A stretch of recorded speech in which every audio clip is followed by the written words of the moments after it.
Hello, hello, hello, everyone. This is Mariana Crescentia Flores speaking to you from the 559 on the Mari's Workshop podcast, and we've got an interesting topic for you today. Today, we're going to be discussing feminism and toxic masculinity as it's depicted in the documentary The Feminist on Cellblock. Why? And I know, I just threw a lot of words at you, but don't get overwhelmed. I'll help break it down. The Feminist on Cellblock Why is a 2018 documentary about Richie Reseda, a 25-year-old man incarcerated in a prison in California. And I know what you're thinking already, okay? A male feminist in prison? Well, let's tackle that first misconception. Yes, men can absolutely be feminist. Feminism is just the belief that men and women should be equal. And men who believe that are feminists. These men are in prison. They're all taking this class together, hosted by this man, Richie Reseda. And when they all get together, they read feminist literature and break down their toxic masculinity. Toxic masculinity is another concept. Let me break that down for you. Toxic masculinity is basically a set of beliefs that tells boys and men that they should have to act tough, hide their feelings, and never show weakness.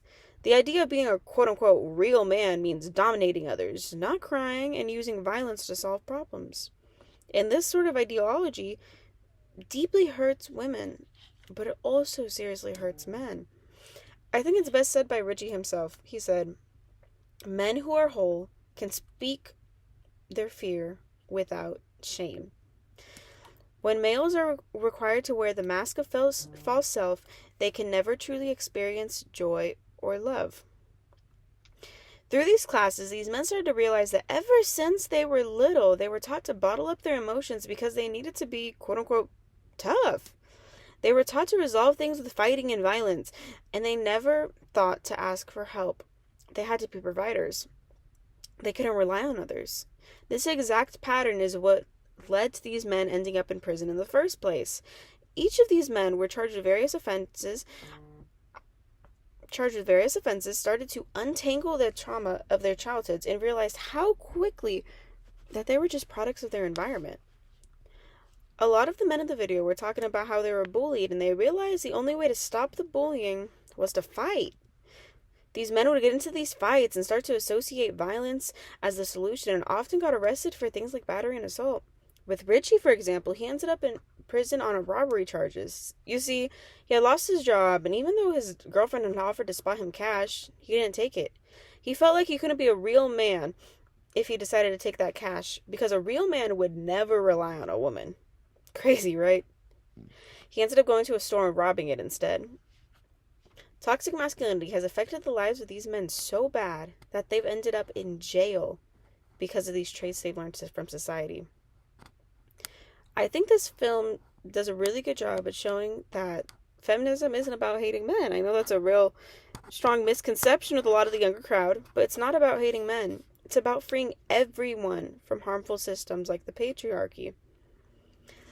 And when men embrace feminism, they're not becoming weak, they're becoming whole, and giving themselves space to truly love and be their happiest selves. And okay, once again, I know that was a lot to digest, but it's important information to learn, as many of you are growing up in society and becoming young men and women yourselves. But here's the bigger takeaway here.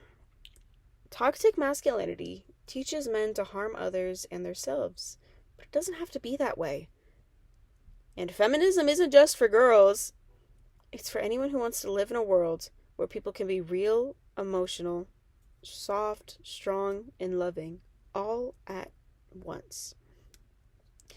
If people in prison, people society often throws away, which that's a completely different subject for another day. We'll get into that another day, can challenge toxic masculinity and fight for a better future, maybe we all can. So the next time someone tells you to man up, you can say, "Nah, I'd rather feel it than fake it." Anyways, everyone, thank you for listening. And remember, being strong doesn't mean being silent. It means speaking the truth, even when it's hard.